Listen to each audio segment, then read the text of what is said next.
নমস্কাৰ দৰ্শকসকল, এই মুহূৰ্তত আহি পৰিছে আজিৰ কেইবাটাও গুৰুত্বপূৰ্ণ খবৰ। দৰ্শকসকল, এনেধৰণৰ খবৰসমূহ নিতৌ চাবৰ কাৰণে চেনেলটো ছাবস্ক্ৰাইব কৰি ভিডিঅ'টোত এটা লাইক কৰি দিব।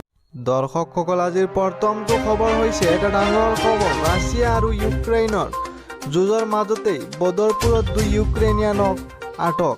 ৰেল আৰক্ষীয়ে আটক কৰিছে 2 ইউক্ৰেইনৰ নাগৰিকক। আগৰতলা আৰু নতুন দিল্লী অভিমুখী ত্ৰিপুৰা সুন্দৰী এক্সপ্ৰেছৰ পৰা আটক 2 ইউক্ৰেইনিয়ানক। আৰু 2 ইউক্ৰেইনৰ নাগৰিকৰ নাছিল কোনো বৈধ নথিপত্ৰ। ইউক্ৰেইনৰ পৰা ভাৰতত কেনেদৰে প্ৰৱেশ কৰিলে সেয়া তদন্ত অব্যাহত আছে। দৰ্শকসকল, আজিৰ 2 নম্বৰ খবৰটো হৈছে ৰমজানৰ আফগানিস্তানৰ মছজিদত ভয়ংকৰ বিস্ফোৰণ। আৰু ভয়ংকৰ বিস্ফোৰণত নিহত হয় 5 জন আৰু 65 জনৰো অধিক লোক আহত বুলি জানিব পৰা গৈছে। মৃত্যুৰ সংখ্যা বৃদ্ধি পোৱাৰ সংখ্যা। দৰ্শকসকল, আজিৰ 3 নম্বৰ খবৰটো হৈছে এটা ডাঙৰ খবৰ।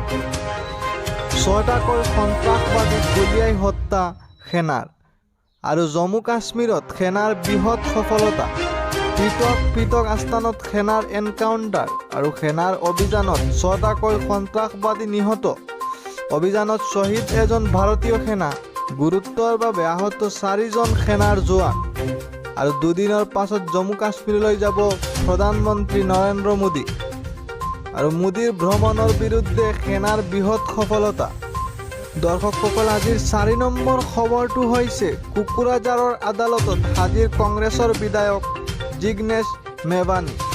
আৰু এক ব্যক্তিগত টুইটৰ বাবে গুজৰাটৰ পৰা গ্ৰেপ্তাৰ কৰা হৈছে বিধায়কজনক।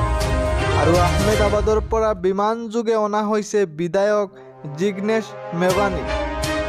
যোৱা 18 এপ্ৰিলত প্ৰধানমন্ত্ৰী খাংগুৰী বিতৰ্কিত মন্তব্য কৰিছিল বিধায়কগৰাকীয়ে। আৰু ফকিৰা গ্ৰাম পৰিষদীয় সমষ্টিৰ বিজেপি পৰিষদ অৰূপ কুমাৰো গোচৰ ৰুজু কৰিছিল মেধাৱীৰ বিৰুদ্ধে। আৰু কোকৰাঝাৰৰ সদৰ থানাত দাখিল কৰিছিল এজাহাৰ। আৰু বিধায়কগৰাকীক গ্ৰেপ্তাৰ কৰাক লৈ দেশজুৰি প্ৰতিক্ৰিয়াৰ সৃষ্টি হৈছে।